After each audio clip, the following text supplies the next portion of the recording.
Bakit takot magpa-chemo ang mga tao? Kasi iniisip nila na yung pagki-chemotherapy ang nagpapahirap at kumikitil dun sa buhay ng pasyente na may cancer. Siyempre, natatakot kayo, biglang magbabago yung itsura nyo, mahuhulog yung buhok nyo, ang tawag dyan, alopecia. Siyempre, yung gasto sa gamutan.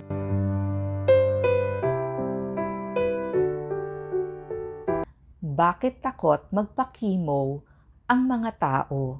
So magbibigay tayo ng solusyon para sa side effects. Ito po si Doc Liza Ong na nagpapayo sa inyo. Ang problema po natin, takot na takot tayo na magpa-chemo. May mga pangunahing dahilan kung bakit matindi ang pangamba ng mga tao tungkol sa chemotherapy. Number 1 na dahilan kasi yung maling akala nila, may stigma. Madalas kasi iniisip nila na yung pagki-chemotherapy ang nagpapahirap at kumikitil dun sa buhay ng pasyente na may cancer. Ang hindi nila alam, ang mismong sakit na cancer ang kalaban natin dito. Kaya, yun ang dapat nating gamutin para malabanan natin yung sakit. At pag ito ay napabayaan, yun yung kikitil sa buhay natin. Parang yung ibang mga sakit, hindi ba? Pag nag-kidney failure, payag naman tayong magpa-dialysis para mabuhay lang. So ito, ganun din. Ang chemotherapy, pansamantala lang. Pagkatapos ng chemotherapy, babalik na lahat yung mga naramdaman ninyo. Mawawala na yun. So, ang problema kasi, nakikinig tayo dun sa mga negatibong karanasan na narinig natin sa ibang tao.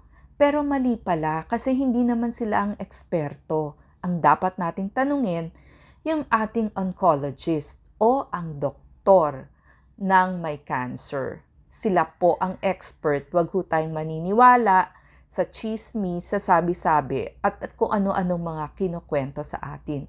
At kung tayo naman ho ang kamag-anak ng pasyenteng may cancer, wag ho nating takutin sila kung hindi tayo sigurado sa ating mga impormasyon.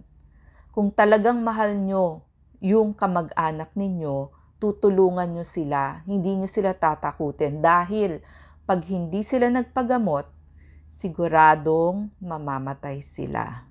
Kasi po, hindi nyo siya binigyan ng gamot, tinakot nyo, at wag nyo po silang dalahin sa iba't ibang klase ng mga gamutan kasi pareho lang ho ang gastos. Yung iba nga mas mahal pa maningil. Ikalawang dahilan, yung mga pasyente kasi at saka yung mga kamag-anak, takot sila sa side effects yung hirap, yung physical na hirap. Yung matinding pagsusuka, panghihina, ang unang pumapasok doon sa isipan natin. Sabi ko nga, pagtapos na ang chemotherapy, gaganda na ulit ang pakiramdam ninyo. Number 3, syempre natatakot kayo, biglang magbabago yung itsura nyo, mahuhulog yung buhok nyo, ang tawag dyan, alopecia. Baka mahiya kayo, or syempre, medyo mas mai-insecure kayo. Pero alam nyo po, pagtapos ng chemotherapy, pagtubo ng buhok nyo, minsan mas makapal pa, tapos mas maitim na, yung iba nga nakulot pa. So, babalik po lahat yan. Mabilis lang tumubo.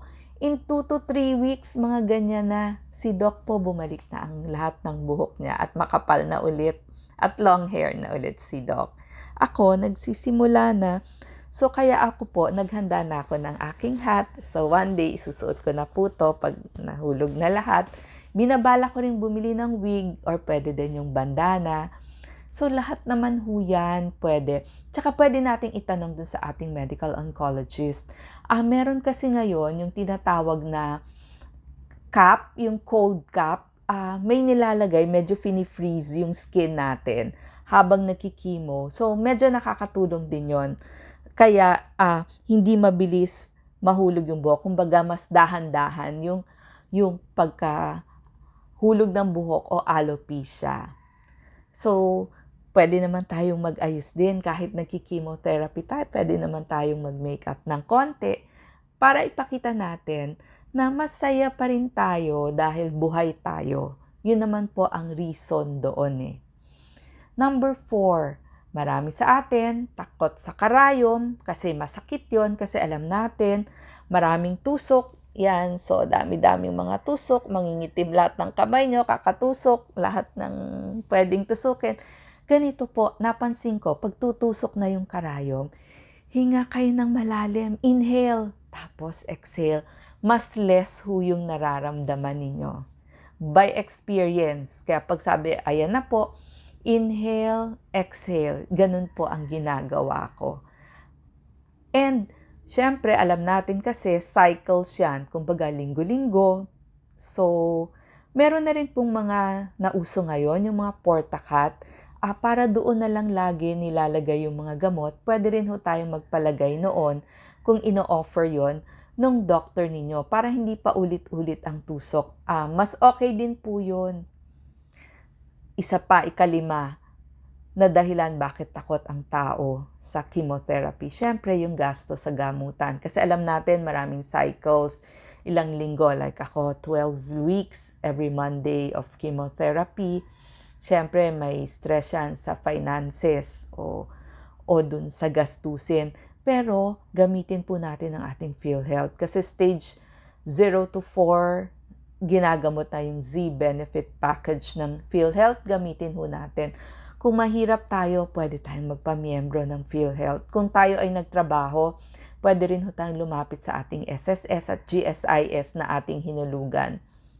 Kung may extra budget nga habang bata kayo, maghulog na kayo ng medical insurance. Actually, mas importante yung medical insurance compared sa life insurance sa mga ganitong pagkakataon. Para hindi mo na kailangan magbenta ng ari-arian or mag-loan. So, kung isama nyo po sana sa inyong budget. Pupunta naman tayo sa solusyon at gabay paano natin ma-manage yung side effects. Kasi nga, yan yung unang takot natin. Number 1, yung pagsusuka at pagkahilo. Alam nyo po, bago kayo simula ng chemotherapy, may binibigay na po mga gamot. Ang tawag doon, pre-medications. Kasama po dyan yung mga para sa anti-nausea at para sa anti-pagsusuka. Katulad ng mga Benadryl o diphenhydramine. Itanong nyo po, magaganda na po ang mga gamot ngayon, good for 1 week. Meron pong mga Akinseo, Zofran, naka-steroids din kayo, bibigyan din kayo ng dexamethasone, Pariet para protection sa tiyan. So, good for a week ang epekto. So, sa akin po, nagpapasalamat ako kasi may mga ganito ng gamot. Kung medyo mahal po, pwede pong i-cover ng PhilHealth. Itanong nyo lang dun sa inyong medical oncologist para hindi kayo magsusuka. Number 2, walang ganang kumain o kaya napakatabang kasi sure magbabago yung pang-amoy at panlasa ninyo. Gawin nyo na lang paunti-unti yung kain pero madalas. So, sabi nga, kumbaga sa manok, patukato ka. At piliin nyo yung malalambot na pagkain tulad ng mga itlog, sabaw at isda. Maganda din po kasi yan para makarecover tayo. Number 3, para dun sa pagod, panghihina o yung sinasabi nilang fatigue na lagi nyong naririnig. Magpahinga lang po kayo kung feeling nyo pagod kayo. Kahit hindi ho kayo makatulog, problem kasi pag naka-steroids, hindi agad makatulog. Marami pong may problema nun, pero makakatulong po hingi kayo ng Benadryl dun sa inyong doktor, diphenhydramine, para pangtulong po makatulog kayo sa gabi. Ngayon, pag pagod, magpahinga lang, higa lang kayo. Tapos, ituloy nyo rin po yung mga paglalakad kasi kailangan may konting exercise pa rin tayo para manatili yung lakas ng ating katawan. Kasi ayaw natin na hindi kayo lumalakad kasi mas mabilis kayong matutumba. Iwas aksidente. Dito po pumapasok yung mga kamag-anak at kaibigan na gustong makatulong. Hindi po pera ang kailangan. Kung wala ho kayong ibibigay na pera, pwede nyong ipagluto yung ating pasyente. Pwede nyong ipaglaba kasi kung mahina siya, hirap siyang maglaba at magsampay. Pwede nyong linisin ang bahay niya. Pwede nyong ihatid ang mga anak niya para hindi niya inaalala. pwede nyo siyang samahan sa pagpapacheck up kasi baka matumba siya. So yun po, bilang kapatid, kamag-anak, kaibigan, yun po yung mga pwede nating itulong dun sa ating mga pasyente. Okay? Number 4, yung pagkalagas ng buhok. Pwede tayong magsombrero, magwig o magbandana, at saka kung meron nga yung scalp cooling o yung cold cap, tinatawag, medyo fini-freeze yung ating anit para mas unti-unti. At saka alam nyo po, pag malapit na kayong mag-chemotherapy, sasabihin ng doktor, magpagupit na ho kayo ng maikli. Mapababae o mapalalaki, yung pinakamaikling gupit na pwede nyong gawin para po pag nahulog, hindi mas makalat dun sa inyong sahig. Mas madaling i-manage kasi mas nakakalungkot pag nakikita nyo ang haba ng buhok nyo, hulog ng hulog dyan. So, mas maganda po, paggupit na tayo ng maikli katulad ng ginawa ko. Yung iba naman po, nagkakaroon ng mga singaw sa bibig. Diyan po, kaya sabi ko nga, para po hindi magsugat-sugat yung ating bibig. Kasi ito pong tinuturo ko para sa lahat ho ng cancer to ha. Hindi lamang sa breast cancer. Meron po, kasi carcinoma yun eh. Carcinoma. Ito din po yung mga gamot. Pareho lang kami ng gamot ni Doc Willie. Sa sarcoma. Meron din po mga gamot sa lymphoma. Meron din yun sa mga blood o leukemia. So, pare-pareho din halos ang mga side effects. So alam ko, bawat pamilya magkakaroon ng isang kamag-anak na aalagaan na may cancer.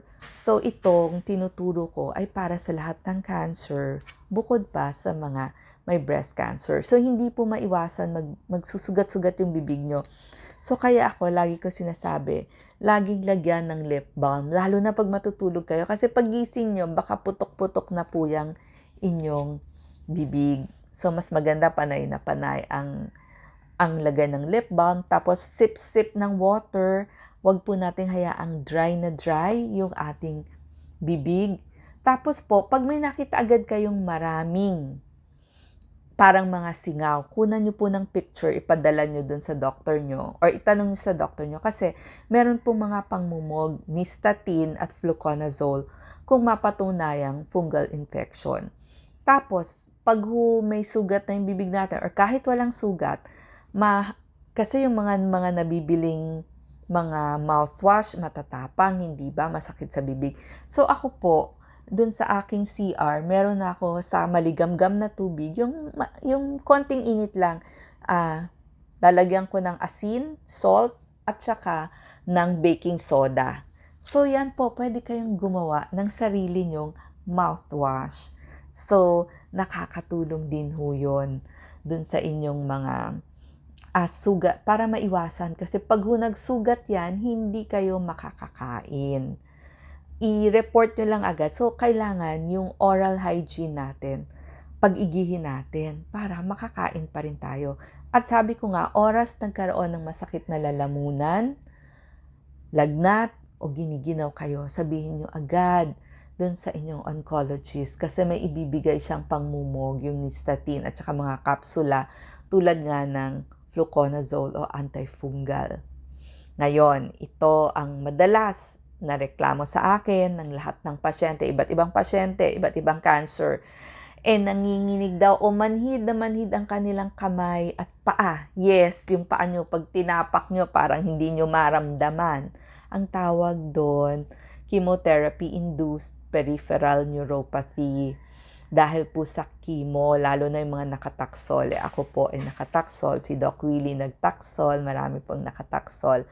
So, mararamdaman nyo yan. Habang nagkikimo, mararamdaman nyo. And a few months after.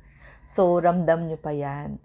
But then, dapat pabawasan ng pabawas pag hindi na ho kayo nagkikimo. So, medyo napapaaga lang. Diba minsan nararamdaman lang yun ng mga diabetic tsaka ng mga may edad. So, ito medyo mararamdaman nyo.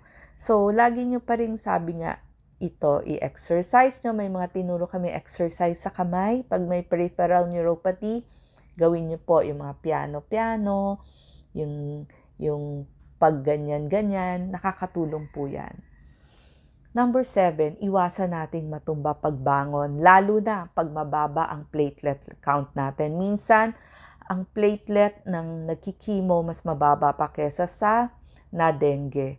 So, iwas tayo sa bleeding, iwas sa aksidente. Laging sinasabi ng oncologist namin, si Dr. Ang Peng Tiam, wag na wag matutumba kasi ayaw natin mag-bleeding.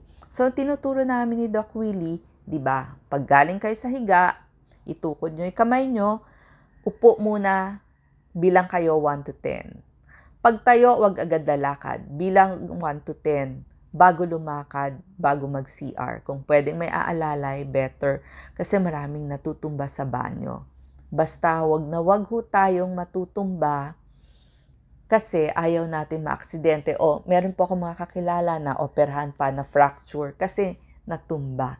So, maging maingat. Kung kailangan natin magtungkod or may taga-akay, gawin ho natin. Okay. Number 8, dito po sa amin, yung gamutan ng aming doktor, every week pinapa-blood test kami. Every Friday. So, kasi pag nagki-chemotherapy, bababa po yung WBC, yung platelet, tsaka RBC. So, bantayan nyo lahat yan. Pag sobrang baba kasi ng WBC, may tinatawag na neutropenic sepsis. So, mahinang-mahina, parang may sakit kayo. Pag pagramdam nyo yung hina kayo, sabihin nyo agad sa oncologist nyo. Lahat ho yan may solusyon. Pag mababa ang WBC, meron pong mga binibigay na mga GCSF. Yun pong nagpapadami yun eh. Yung granulocyte colony stimulating factor, GCSF. Mga injections po sila para tumaas agad ang inyong WBC. Pag naman ho, anemic, bababa ang RBC. So, meron po tayong mga epoetin, kamukha ng mga binibigay dun sa mga nagdadialysis. Pag naman ho bumaba yung platelet, meron din pong mga Romiplastim o Romiplate. Pangpataas ho ito ng platelet count. Tsaka syempre, yung fluids din. So, maganda na mo-monitor every week at i-report nyo agad itong WBC, RBC, yung result po ng mismong CBC nyo, tsaka ng mga iba pang test ninyo, i-report agad dun sa inyong oncologist para magawa na ng paraan. Hindi kailangang ma-admit ng ma-admit. Kung kailangan mag-transfusion, pumayag po kayo. Yun lang, hanap kayo ng donor kasi lahat ho yan pwede namang itaas. Okay. Tapos, sasabihin nyo, Doc, ang dami-dami namang ini-inject. Ito, yung mga injections. Alam nyo, mas hindi masakit pag dun sa bandang bilbil pala, in-inject yan. Yan ang turo ng mga nurses. Di ba yung mga diabetic, bakit dun sila sa bilbil sa tiyan nag-i-inject? Pareho din ho yun. So, wag kayong malungkot. Kasi yung diabetic, yung mga nagdadialysis, mga kidney patients, doon sila nag-i-inject kasi mas hindi masakit kung saan mataba. Ipipindot lang ng konti. Tapos sa kanila itutusok ng ganon. So, less yung sakit. So, wag ko kayong malungkot. May mga paraan para mabawasan yung mga sakit na nararamdaman natin. Okay? Number 8, iwas infeksyon. Lagi po tayo maghuhugas ng kamay, lagi magsuot ng face mask, tapos hugas palagi, palit ng malinis na damit palagi, lalo na pag lumabas kayo. Tapos yung hinihigaan ninyo, every week palitan lahat. Kailangan din laging bagong luto ang pagkain kasi napansin ko po, pag yung matagal nang nakaprepare na pagkain na nakain ng isang nagki-chemotherapy, marami ho kaming kasama. Ganon din ho nangyari. Mabilis kaming magdiarrhea o magtae. So, mas maganda yung mga bagong luto o lutong bahay. Yung medyo matagal na sa ref, wag nang ipakain. Kasi, syempre, yung kanilang tiyan, yung ng mga nagki-chemotherapy, mas sensitive. So, ayaw nating madagdagan pa ng diarrhea ang problema natin. Pero, marami din constipated o nagtitibi kasi hindi umiinom ng sapat na tubig. Kung hindi naman ho kayo pinagbabawalan na uminom ng tubig, sana po naka 8 to 12 glasses of water sa 24 hours. Sa mga nagtitibi po, meron namang mga lactulose Ito po, gabi-gabi iniinom mga 20 ml para po hindi kayo magtitibi. Hindi po biglaan ang effect niyan, pero mas nakakatulong na dumumi kayo. Tapos yung mga prune juice, dragon fruit, melon, iba't ibang prutas at gulay. Sabi ko nga, little by little yung kain, parang subo-subo, pero lahat ho yan makakatulong. Hirap matulog. Yung iba, kasi nga po naka-steroids, Monday, Tuesday naka-steroids ako. So yung 2 days ko, hindi ako makatulog, Wednesday pa ako makakatulog. So pwede po kayong humingi ng diphenhydramine dun sa inyong doktor. Kasi kung yun naman yung binibigay na pre-medicine sa inyo bago kayo mag-chemo, di makakatulong din ho sa inyo yon. Tanong lang muna sa inyong doktor. Tapos, ito po ang kabilin-bilina ng lahat ng nephrologist or kidney doctor. Pag ho kayo ay nagki-chemo, after inom ho kayo ng maraming tubig, dapat within 24 hours, 8 to 12 glasses, para po maiihi nyo lahat ng toxins at hindi po ma-affect yung creatinine at yung pangsala ng kidney ninyo. Lalo na po after ng mga CT scans, MRI, PET scans, inom po after ng maraming tubig. Please, wag na wag pong kakalimutan. Kaya nga po dun sa aming center, lagi silang may pamigay na tubig. Ito po ang ating kaibigan.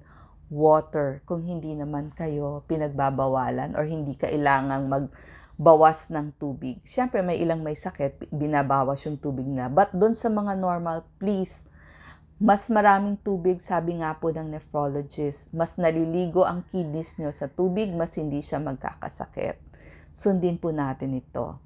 And lagi kong sinasabi, pagtapos na ang chemotherapy, babalik na lahat, tutubo na buhok nyo. At pwede rin ho kayo mag-physical therapy para lumakas-lakas po kayo. Sana po ang dasal natin, syempre lahat po ng pamilya magkakaroon ng or mag-aalaga ng isang may cancer. So paano natin aalisin yung takot nila, paano natin sila tutulungan sa gamutan nang hindi sila nalulubog sa utang. Pero syempre dasal natin, mas convenient sana sa Pilipinas, sana po may magtayo ng isang cancer center na nandun na lahat. Andun na yung mababait na doktor at mga nurses na gagamot sa inyo. So, sana centralize, andun na lahat, ibibigay na lahat ng gamot na kailangan ninyo, lahat ng doktor na subspecialist na kakailanganin para sa chemotherapy, para sa cancer, nandun na mga OT, PT, nutritionist, andun na PhilHealth Office, social worker, lahat ng test at gamutan, hindi na kailangan lumabas ng ibang lugar para lang sa mga PET scan, MRI, CT scan, molecular testing na pinadadala pa nga po sa ibang bansa, weekly blood test, colonoscopy, yung mga treatment, may proton, may ordinary radiation, outpatient chemo, operating rooms na hindi matagal ang pila. Yun po sana ang dasal natin na magkaroon na po sa atin ng cancer center sa mahirap at para din dun sa may kaya. Sana may mag-invest para mas madali na po ang buhay ng isang may cancer at hindi na sila mahirapan. Maraming salamat po sa pakikinig.